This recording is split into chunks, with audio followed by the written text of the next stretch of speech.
Yes, guys, Super BTS TV. I've got the two-time Mr. Physique, men's physique champion, Ryan Terry. Hello. Fresh off 3 or 4 hours talking. I was going to say fresh. I don't know about fresh, but yeah, definitely 3 hours of talking. Mate, does it ever get old? Like, this Gymshark event is just absolutely gigantic. Yeah. Does it ever get old seeing the amount of queues you've got, people just wanting to spend? I've literally just had this conversation. So I'm 10 years in February I've been with Gymshark, and I remember the days when there was 200 people turning up at a park before we went into pop-up stores.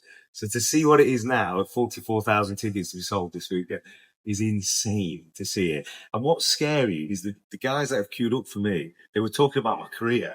And they're talking about the pinnacle parts of my career back from 2012 and 13. I'm like, wow, I've been here quite a while.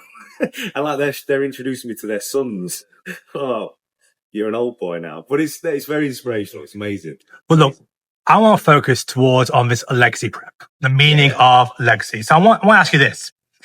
What do you want your reign as a champion, as an Olympia champion? What do you want it to represent for the men's physique division? Good question. I think for me, the journey it took to get that first Olympia title, I want to be remembered for that. And I want that to basically allow other people who might not have the best start and the belief to be able to keep going for their goals. And I know that sounds a bit dramatic or a bit cheesy, but I mean the fact that I never gave up. And if you want something bad enough and you believe enough, that you'll get there in the end. There's a lot of times in my career where I could have given up. I had a lot of injuries. I was getting worse in my placings, and a lot of people would have given up then. But that I wanted to show people that if you truly believe in something, you graft and you work hard and you keep going to achieve goals. Well, look, I want to ask you this because I'm sure you've got plenty of people asking certain questions, but let's talk about a young person who wants to become the next Ryan Terry. So if a young athlete told you they want to be the next you, because in the end, you have inspired a huge number of people to take up men's physique, let alone any division. So if they want to be the next Ryan Terry, what would you tell them they should focus on first? I think they need to focus on authenticity. That's the one thing I never faltered on in my whole career. I've been training 22 years. I've been in the industry for 16 years now. And there's a lot of trends go one way, or certain things really take off and you should be doing it like that. I've always just stayed true to who I am and put out the content I wanted to. So if we're talking about like the social media world and influencing and having sponsors backing you, it's believing in the content you're putting out there and following your journey, your soul journey, obviously documenting it, and don't rush the process. A lot of the younger generation I hear now, they want success and fame overnight. I think before you get ahead of yourself and look at the end goal, start to just enjoy the process day in, day out. I'm a bodybuilder at heart, so I live this lifestyle 365 days a year, and I lived it before you could make money out of it, before it was a career. It was a hobby of mine, and that's what I would suggest doing. If you want to be the next Ryan Terry, whatever it is, don't think it's going to work overnight. Take small steps in order to get to where you want to be. So you mentioned obviously previously, like you've been competing for so long, you've been training for so many decades, 22 years. That makes sound really old. Yeah. But how do you see the men's physique division evolving over the next decade? And what role do you hope to play in that? Because you've been there since the start. You've seen the division evolve over the past decade. So let's look ahead. Yeah. What role do you want to play in that? And how do you see the division evolving? I think it's funny you should say, because I actually had a conversation with Steve Weinberg about this. It's like, where do you see the division in 10 years' time? Because in the past decade itself, obviously, the last decade it's been around, it's evolved so much in the way of the physique's changed. Obviously, now they're bringing in height to weight ratio, which has brought the cap down and brought the size game out of it. But to see the physiques, the condition, the shape, the quality and the standard now is insane how much has happened in 10 years. So it's hard for me to say on that level where it's going to be in the next 10 years. But as long as it's inspiring the next generation, like in there today or downstairs, I keep pointing over there, but down in the arena, you see these young guns who are so inspired and can't wait to step on stage. they've got the whole life ahead of them. That for me is enough to keep going and doing what I'm doing. I'm very inspired by that. I'm very touched by some of the conversations I've had today, and I'd love to be a part of it, even if it's on the sideline and mentoring and just still being involved in any which way I can. And hopefully, I've tried to be the best representative I can as Miss Olympia. Tried to be, say, not very controversial, but I've tried to keep things in a positive mindset. I don't know how to explain it. It's a trick question, that. Yeah, I want to be involved in the industry as long as I can. And as long as I'm inspiring or being influential in the right manner and the right way and true to my beliefs, then I'd love to still be a part of it 10 years' time. Well, we're talking about legacy. Yeah. And like any legacy, you need rivalries.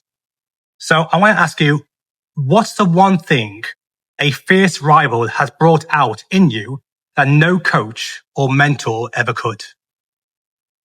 It's that dogfight, that competitiveness to be number one. I don't think any outside person who's just telling you and instructing you what to do can bring that out in you. For me, as a competitor, I wanted to be number one in whatever I did from a young age. And having somebody who has the same genetics as you, same work ethic as you, it just elevates you to be better. So I don't think you can describe it. You have to be in it. So like each year, I know the standards got better. And when I know the standard is better, I'm better as an athlete. Obviously, there's a lot this year right on it. There's a lot of people thinking they're going to win it. That has elevated my training, my determination, my focus tenfold from last year. So I think rivalry is very important in any sport, not just mentally or bodybuilding. Well, let's talk about Olympia. Yeah. I want to talk about the fact that you can't say like sit on the fence of both answers. It's either or here. At Olympia, do you compete to prove something new or to defend everything you've already built? First one. So for me, it's about proving to myself that one, I was good enough. I know it sounds silly, but from a young age, I've always felt like I'm having to prove to myself that I was good enough, prove to myself that I was the best in the world, prove to myself that whatever I put my mind to, I can achieve it. So although it sounds quite selfish, it's me, myself and I, but bodybuilding is quite selfish sport, and it's whatever drives you. And for me, yes, legacy is huge, and that's what this is all about, legacy rep and building on what I've already achieved. But at the same time, it's I lost my train of thought. Look, Sorry. legacy is, we've heard the debate about GOAT status. You've already stated that you don't consider yourself in the top bracket. I want to throw it to you, really. Yeah. Look, the Olympia 2025, you do the three-peat. This lineup already includes, 10 Olympia titles? Yeah. You win this Olympia, would you consider yourself as the greatest of all time? It's really hard when you say that, because a lot of things, this prep, which is new for me, has been twisted. So a lot of things I've said have been twisted in a different way. So when I said about the greatest ever, I don't consider myself, but it's just a factual thing on paper. I've always looked at Jeremy Buendia as the greatest ever because he's a four-time Mr. Olympia. So that drives me, and it's a positive thing. I'm not trying to look for ways of saying I wasn't good enough or I'm not good enough yet. Trying to look for people to say, no, you are. It was for me to drive my inner belief in myself to you're not quite there yet, but you will be if you keep grafting and you keep staying hungry and you're still chasing somebody. And that's what's always driven me. So when we talk about that topic, that's how I was trying to get my point across, is that's what gets me out of bed now. Because I've won my Olympia title, I've won all the competitions and the accolades I wanted to, I need to find motivation and a narrative in one way. And that for me was my narrative, is to go down as greatest ever. Still might not be in some people's eyes if I was to win this, because again, Jeremy's got 4 Olympia titles. But for me, that then allows me for next year, I now have an excuse to go again for 4 Olympia titles, if that's what I choose to do. You call this legacy prep. Yeah. But do you need 5 titles in your name to look back at your career and be satisfied, knowing that puts you as number 1 ever in the men's division? Yeah, so that would be the ultimate dream. That would be amazing. Obviously, getting 5 Olympia titles would be incredible. but I'm a realist as well. And I've got other things like my family and that sort of, and that's 3 years from now. I take each show as it comes. I feel fresh. I feel good, confident. I cannot wait for this third title. Like, especially with all the hype around it this year, I cannot explain how fired up I am for this title. So when people are talking about fourth and fifth, I'm not there yet. I'm going for my third title. I don't want to lose sight of what my main focus is, which is this title. Once I've got this title, then we'll talk about the fourth one and then we'll discuss where I go from next year. But at the minute, my sole focus is getting this third title. We've seen on your Instagram stories that you are fired up on a whole another level. Can you even explain, like, with all the hype, with people stating they're going to win the title, there's more competition than ever before. Now, well, wait, there's 10 Olympia titles. It was last year. Obviously, the year before. Well, Jeremy Riddle it could be last year, did he? In 23, it was obviously Jeremy, Erin, Brandon. There was 3 Olympians. So 24, there was no Jeremy. 23. So when I won 23, there was Brandon Hendrickson 3 times, got Erin who was 1, Jeremy who was 4. So I guess there's 1 extra there because you won 2024. But okay, but I get. I'm not trying to take away from anybody this year, but the competition each year gets stronger and stronger. No matter what titles on it, the standard each year is getting better and better. So you'll have elevate each year. You look back 10 years ago, that physique wouldn't win. Like my physique 10 years ago wouldn't win an Olympia title. It's evolving and it's keeping the time. So I'm all for the competition being higher and more every year.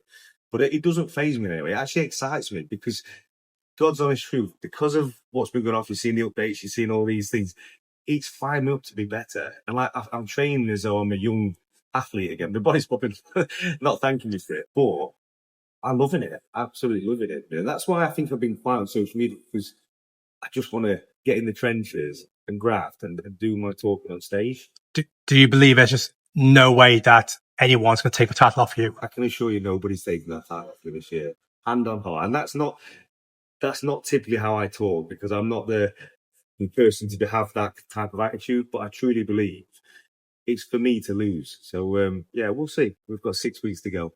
Can I ask? Obviously, you've competed against the best of the best. Yeah. And they've all tried different ways on socials to maybe mind games, lead up to Olympia. Yeah.